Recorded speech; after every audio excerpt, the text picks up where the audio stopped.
NEET தேர்வு இல்லாத மருத்துவத்துறை சார்ந்த படிப்புகளுக்கு Vinayaka mission school of allied health sciences, Chennai, Salem, Pondicherry தீர்ப்பு வந்திருக்கிறது. சான்று வழங்க தனி நீதிபதி பிறப்பித்த உத்தரவு ரத்து அப்படின்ற தீர்ப்பு வந்திருக்கிறது. அதனால இந்த படம் மேலும் சிக்கலுக்குள்ளாகி இருக்கிறது. சான்று வழங்க தனி நீதிபதி உத்தரவு பிறப்பித்தார், அந்த உத்தரவு ரத்து அப்படின்றது பார்க்கிறோம். அதாவது ஏற்கனவே இடைக்கால தடை விதித்திருந்தாங்க, அதை இப்போது தீர்ப்பாக உத்தரவையே ரத்து செய்திருக்கிறது அமர்வு நீதிமன்றம். அதனால ஜனநாயகன் படம் வெளியாவதில் மீண்டும் சிக்கல் எழுந்திருக்கிறது. சான்று வழங்குவதற்கு தனி நீதிபதி ஜனவரி 9 உத்தரவு பிறப்பித்தார்.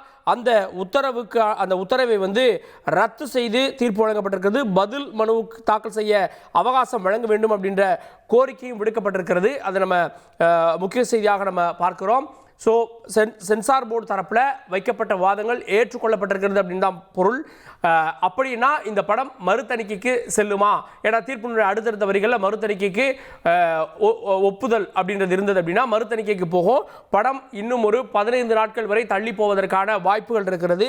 சான்று வழங்க தனி நீதிபதி ஒரு உத்தரவை ஜனவரி 9 பிறப்பித்திருந்தார். அந்த உத்தரவு ரத்து செய்யப்பட்டிருக்கிறது. அதனால ஜனநாயகன் படம் மறு தணிக்கைக்கு ஏறக்குறைய செல்வது உறுதியாகிறது. மறு தணிக்கைக்கு செல்கின்ற போது என்னென்ன கண்டிஷன்ஸ் இருக்கும், அதாவது இதற்கென ஒரு டீம் அமைப்பாங்க, அதற்கான குறிப்பிட்ட நாட்கள். ஏற்கனவே அவங்க சொன்ன அந்த கட்ஸ் எல்லாம், அந்த கட்டு, அந்த மியூட் இதெல்லாம் போட்டு 14 இடங்கள் வரைக்கும் கட் சொல்லி அதுக்கப்புறமா யூஏக்கு நாங்கள் பரிசீலிக்கிறோம் அப்படின்னு சொல்லியிருந்தாங்க.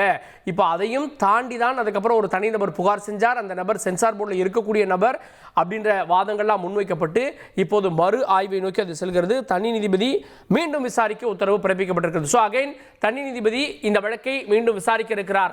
உயர்நீதிமன்ற அமர்வு, அதாவது உச்சநீதிமன்றத்துக்கு போனாங்க. உச்சநீதிமன்றம் உயர்நீதிமன்ற அமர்வு விசாரிக்கணும்னு சொன்னாங்க. உயர்நீதிமன்ற அமர்வு, அதாவது இந்த வழக்கில் இடைக்கால தடை விதித்த உயர்நீதிமன்ற அமர்வு இந்த வழக்கை விசாரித்து தனி நீதிபதியுடைய உத்தரவை ரத்து செய்து மீண்டும் இந்த வழக்கை தனி நீதிபதி விசாரிக்க வேண்டும் என்று மீண்டும் இந்த வழக்கை அவருக்கு அனுப்பியிருக்கிறது. ஸோ அதே நீதிபதி விசாரிப்பாரா, வேறு நீதிபதி விசாரிப்பாரா? என்ன ஏற்கனவே அவர் தீர்ப்பு கொடுத்துட்டாரு அப்படின்றப்போ வேறு ஒரு தனி நீதிபதி விசாரிக்க வாய்ப்பு இருக்கிறதா அப்படின்ற கேள்விகளும் ஏற்பட்டிருக்கிறது. தனி நீதிபதி மீண்டும் இந்த வழக்கை விசாரிக்க வேண்டும். அப்படி என்றால் மீண்டும் இந்த வழக்கினுடைய விசாரணை தேதி பட்டியலிடப்பட வேண்டும். யார் அந்த தனி நீதிபதினு தெரியணும், பதிவாளர் அதை பட்டியலிடணும். அதுக்கப்புறமா ரெண்டு தரப்பு முதல்ல இருந்து ஆரம்பிக்கணும். முதல்ல இருந்து இதில் என்ன நடந்தது, 9 என்ன நடந்தது, டிசம்பர் 22 என்ன நடந்தது அப்படின்றது ஆரம்பிக்கணும். ரெண்டு தரப்பும் மாறி மாறி வாதங்களை முன்வைக்கணும். அப்புறம் தனி நீதிபதி இந்த படத்திற்கான தீர்ப்பை வழங்குவார். அப்புறம் இருந்ததுன்னா திரும்ப உயர்நீதிமன்ற அமர்வுக்கு வருவாங்க, உச்சநீதிமன்றம் போவாங்க. மீண்டும் ஒரு இடியாப்ப சிக்கலை நோக்கி இந்த படம் செல்கிறதா அப்படின்ற கேள்விகள் எழுந்திருக்கிறது.